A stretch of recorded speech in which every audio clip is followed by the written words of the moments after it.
عليكم ورحمة الله وبركاته أحبائي المتابعين. مجموعة حالات جميلة النهاردة. أول حالة من حالات الأسبوع حالة الأوفيرا. طبعا هتلاقي البوست كامل بتاع الأوفيرا في البوست الأربع الأسبوعي موجود على الويب سايت، فهتخش على كوميونيتي هنا اهو، وعلى كوميونيتي هنلاقي بوست كامل بيتكلم على الأوفيرا، وبوست مع الإجابات، بوست الخميس الأسبوعي الإجابات، مع بوست يوم الأربع برضو اهو هنلاقي الأوفيرا. نخش عليه وهنلاقي شرح كامل الأوفيرا. طبعا انت لو بصيت على الفيديو هتلاقي دايدلفيكيوترس وفيديوهين للأوفيرا رائعين، بس دايدلفيكيوترس وكمان معاه هيماتومتروكولبس في ناحية، والناحية التانية اللي فيها هيماتومتروكولبس فيه زي فاجينال سيبتم موجود. فانت دوس بس على الفيديو اهو، وهتلاقي الفيديو في الاول بادئ معاك بصورة فوليومتريك للدايدلفيكيوترس، وبعد شوية ظهر الهيماتومتروكولبس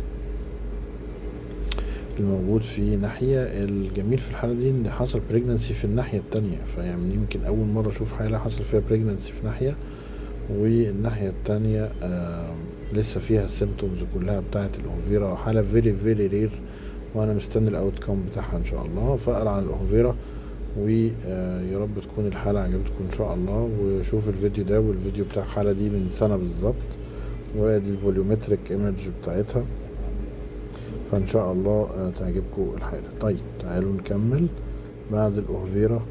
طبعا اللي جاوبت الحالة دي برافو عليها دكتورة أميرة، جاوبت الحالة دي ممتازة جدا جدا. أشكرك يا دكتورة أميرة على الإجابة الرائعة.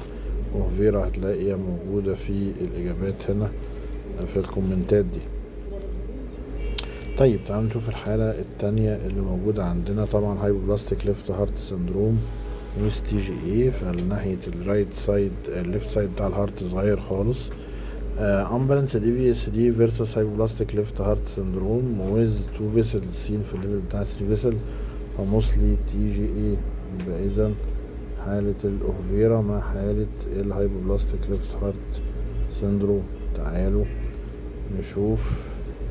طبعا نكمل بقى الفيديو للآخر لأن هو تيبيكال هايبوبلاستيك ليفت هارت سندروم وأندر ديفلوبمنت الميترال فالف والأورطة، و ميبي تي جي اي، ميبي بالمونري اتريزيا معاها في الليفل بتاع 3 فيسلز.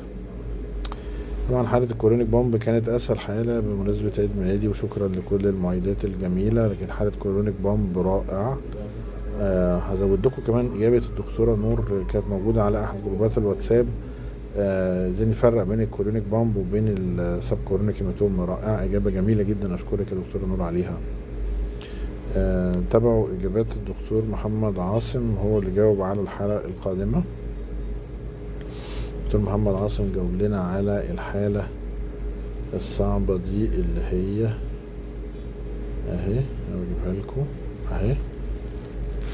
قال في الحالة دي لو انتوا بصيتوا على الاجابات هنا بتاعته، الاجابة بتاعته اهي. اي في اس دي ماشي، بريكارد ريفيو كارديوميجالي تمام، رايت فنتريكل يبقى رايت سايد دايليتد، هاي بريشر في ترايكاسبيد ريجيرج صح.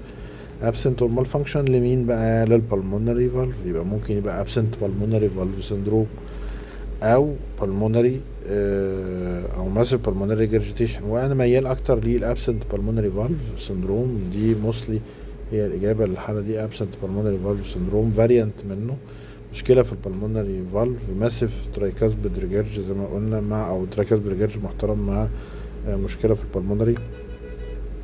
فانا شايف ان اجابه الحاله دي تمشي اكتر ابسنت بالمونري فالف سندروم. شكرا لجميع الاجابات الجميله اللي جات الاسبوع ده. طيب تعالوا نشوف بقى اللايف بتاع حالات الاسبوع. اول حاجه، يا ترى البيبي هنا ولد ولا بنوته؟ طبعا دي ده كان ولد جميل، برافو. طيب تعالوا نشوف البيبي التاني، هنا ولد ولا بنت في السونار؟ طبعا ولد واضح خالص. تمام. تعالوا نشوف البيبي اللي بعديه هنا اهي، بنوتة جميلة في لحظة المكتوريشن اهي. تمام. نشوف هنا البيبي ولدين ولا بنتين. طبعا هنا نظرية نبض بتقول بنوتة في الاتنين، ودول مونوكوريونيك داي امنيوتيك، فياريت تشوفوا تاخدوا بالكم، الفيديو رائع جدا.